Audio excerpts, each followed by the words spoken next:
दोस्तों नमस्कार, colonel Ajay CO Ajay astro money group first global astro finance digital channel से आपसे मुखातिब होता हूं। आज 4 जुलाई सन 2023 और श्रावण मास की प्रतिपदा कृष्ण पक्ष संवत 2080। दोस्तों खबर निकल के आ रही है कि कर्ज के बदले चीन ने नेपाल के एक एयरपोर्ट पर अपना दावा ठोक दिया है। गौरतलब है कि चीन लगभग सभी जो विकासशील देश हैं उनको पर अपना शिकंजा कस रहा है और उनको रियायती दामों पे ऋण उपलब्ध कराकर उसके बंदरगाह और एयरपोर्ट्स के ऊपर कब्जा जमा रहा है।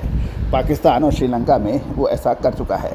दोस्तों खबर निकल आ रही है कि चीन अपने कर्ज के जाल के जरिए नेपाल पर भी अब शिकंजा कस रहा है और नेपाल को 1765 करोड़ रुपए की आसान किस्त सॉफ्ट लोन के बदले चीन 6 महीने पहले ही शुरू हुए नेपाल के पोखरा इंटरनेशनल एयरपोर्ट पर दावा कर रहा है।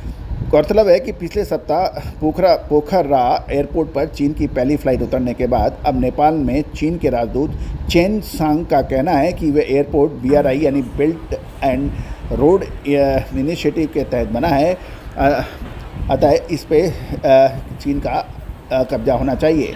इस पर पलटवार करते हुए नेपाल के नागरिक उड्डयन मंत्री सुदन किराती ने कहा, चीन और नेपाल के बीच BRI करार 2016 में हुआ था, जबकि पोखरा एयरपोर्ट का निर्माण 2012 से ही शुरू हुआ था। ऐसे में चीन का पोखरा एयरपोर्ट को BRI के तहत बताना गलत है।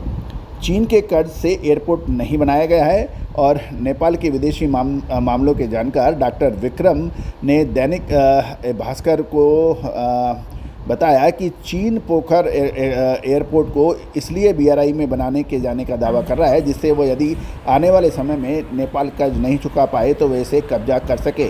दोस्तों ये खबर दैनिक भास्कर से ली गई है। गौरतलब है कि चीन दूसरे देशों में भी ऐसा कर चुका है।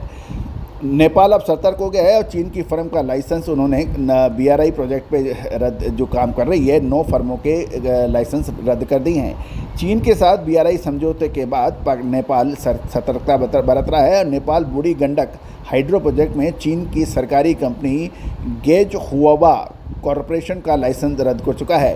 2016 के बाद नेपाल चीन BRI 9 प्रोजेक्ट में किसी एक पर भी अब तक काम शुरू नहीं हुआ है और उधर चीन के कर्जे से बने किसी भी हाइड्रो प्रोजेक्ट से बिजली खरीदने से भारत ने इनकार कर दिया है।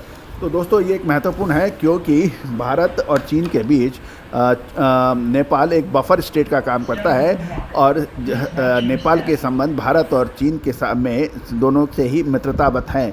गौरतलब है कि चीन नेपाल को देखा जाए तो भारत पे अधिक डिपेंड करता है क्योंकि उसका सड़क मार्ग से सारा परिवहन भारत के जरिए होता है और समुद्र मार्ग से भी सारा उसका इंपोर्ट या एक्सपोर्ट जो है वो भारत के रास्ते ही होता है।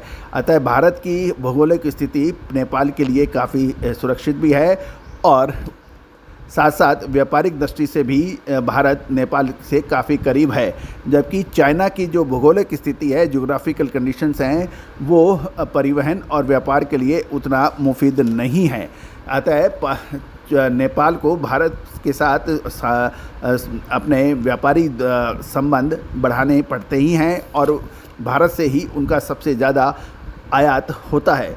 तो दोस्तों ये एक खबर आपको अजय एस्ट्रो मनी गुरु के चैनल के जरिए प्रसारित की जा रही है। आप हमारे चैनल पे नए हैं और अभी तक सब्सक्राइब नहीं किया है तो इसको सब्सक्राइब करना बिल्कुल ना भूलें। All the very best, good luck, happy trading.